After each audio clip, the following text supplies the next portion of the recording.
Oh, hey. It's only been 75 days since the last time I posted a video.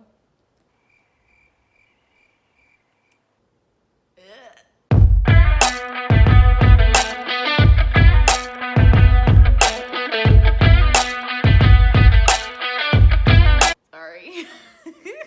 I know I'm supposed to be posting videos every Sunday, but it's so crazy, social media. I figured it would be a really good day to update you on everything that's happened over the last 75 days and kind of tell you guys what's next. We are now strong at 52 followers. Very exciting.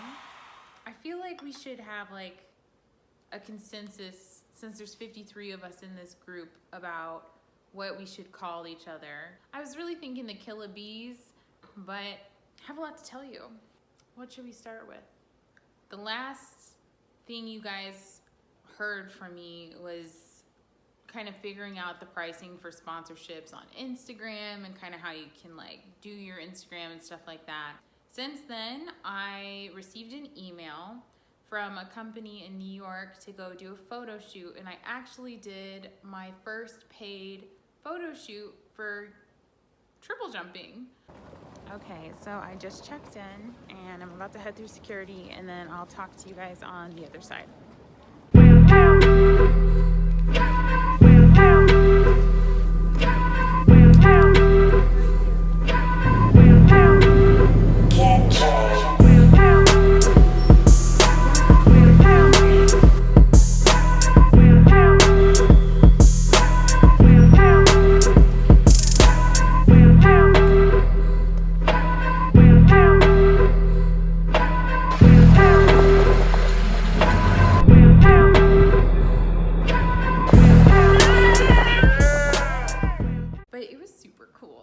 I actually got my hair done for the first time.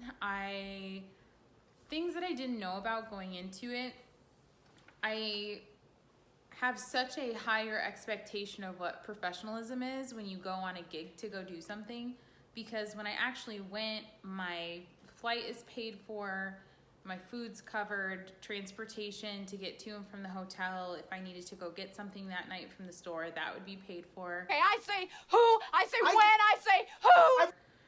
And then I actually get paid for my time on the shoot, and then of course being brought home.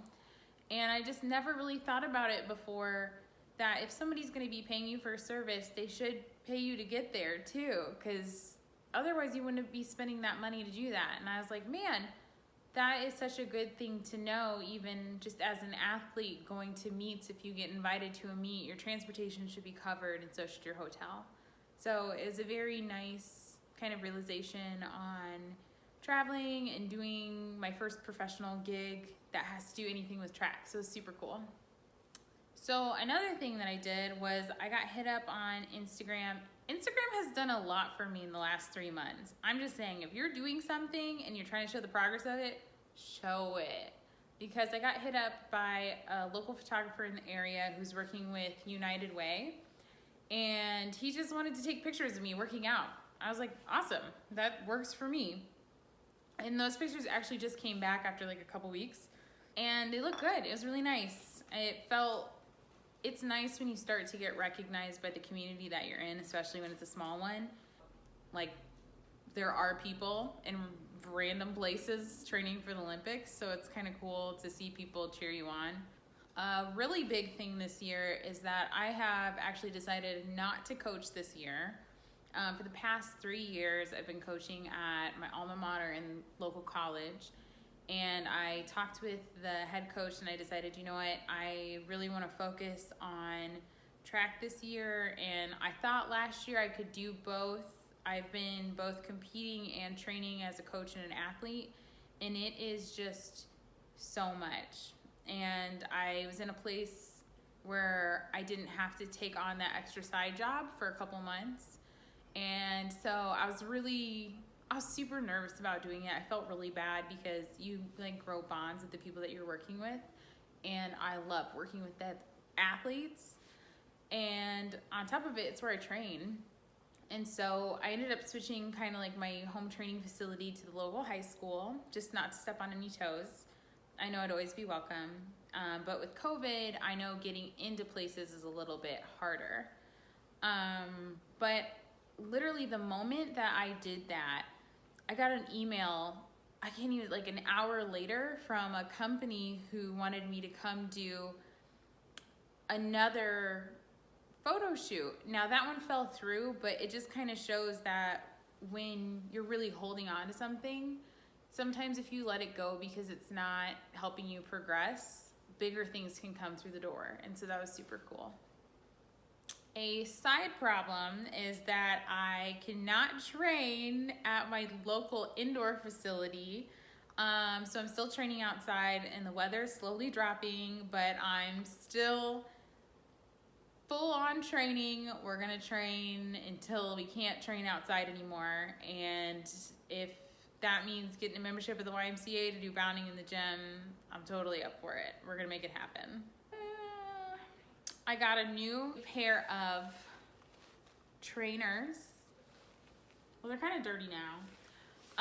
But since the last time you guys seen them, I swear, I switch trainers all the time and I get questions from people saying like, oh, what kind of shoes do you use? But the thing is that my feet are so finicky. Like out of season, I wear a size 8.5.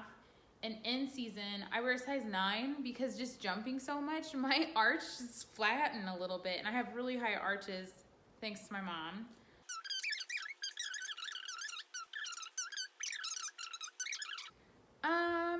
I went on a secret trip.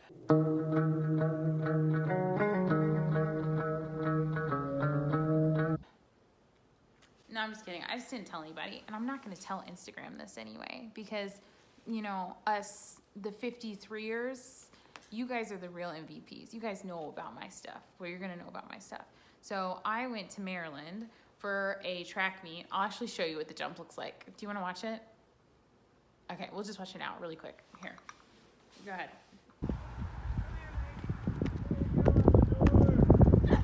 All right, wait. Slow motion too.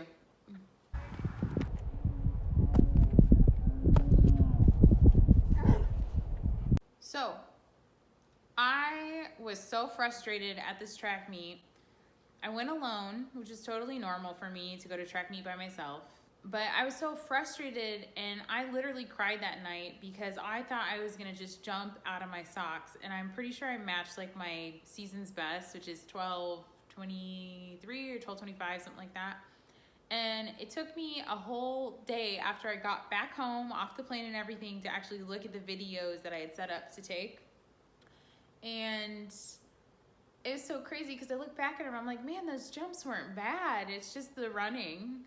And it's just frustrating because the last meet I've had was in July and the running again was the thing, but it was also the jumping. So it's really like, it put it into perspective that progress has been made, but so many people say this all the time, but progress is not linear. Like, so it's really nice to see that the jumping is holding up and now we get to like push the speed behind it, because a lot of times people think like, oh, I need to go get stronger, I need to go get faster, and they never kind of master their technique, so the wheels kind of fall off or you get these random injuries. So it's nice to know that my body's capable of handling it. And then, like I said, just the last couple days, the running's gone way better. So I'm kind of excited to see what the next kind of couple weeks and months are in store for jumping wise. I do this all the time. I literally go on a tangent and I forget like what the first thing I was talking about was.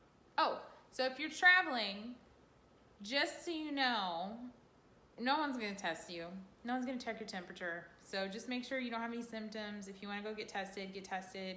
Make sure you don't have a temperature. I have a little thermometer that I keep at home and take with me just to make sure my temperature is good.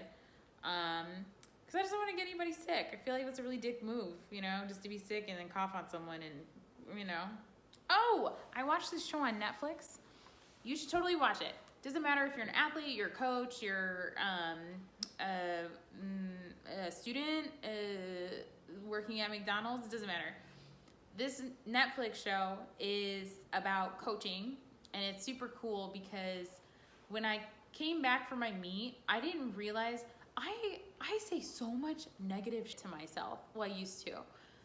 Like, it's incredible the horrible things I would say to myself just because I felt like I needed to punish myself because I didn't perform at the level that I wanted to perform. And so after I'd not performed, and it wasn't even like I was performing poorly, I just had these high expectations of what I wanted to do. I just go home and say like bad stuff. I don't know. So if you're doing that, stop doing it. Stop. You would never let, somebody say that to your mom or to your little sibling or to your dog. So don't say it to yourself. You is smart, you is kind, you is important. It's not about like blocking the negative comments. It's just kind of like noticing when they're there and then being like, oh, that's not really true. Because usually the negative things that we say about ourselves aren't really true. So it's just like in my head, it's almost like to the point where I can start to feel it coming. It's not just like it pops in my head anymore. And I'll be like, huh. Okay, that was kind of weird. And then I'll just say something nice about myself. And be like, did a really good job brushing my teeth this morning. It doesn't even have to be something about like athletic performance or whatever it's gonna be. And then once it kind of got to the point where the negative comments weren't like popping in all the time, I would have like kind of moments during the day where I just really wasn't thinking about anything. And then when I noticed I wasn't thinking about something, I was like, oh, I want to think about something negative. And then I'd immediately just pop a neutral comment in my head. Like, oh, look, that belt is brown. And it literally stops that other thought from coming in until the point where you just get comfortable not always thinking about something, which is super nice. And so now I'm at a point where I'm like reading all these like positive blogs and like how to do this and that and mindset, mind over matter, all that kind of stuff. And the next part of it is to out loud, you can say it to other people, say it to yourself, but you have to say it with gumption, like actually say it in a way, like a voice that means it. Even if you don't really know that you mean it yet, if you say it like that, it's gonna make a difference. So it needs to be assertive. And you say whatever your thing is, what your goal is, what you're trying to do. But you say it in the now, in the present. So currently, mine is, I am a world-class triple jumper.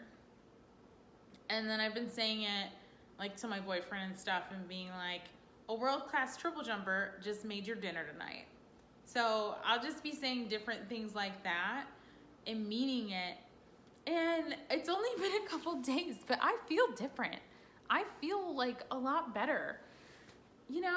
I kind of always thought like, oh, positive talk, that's kind of hooey. Like that feels very like out there, but it works. It's so true, man. Crazy. This has been a great update.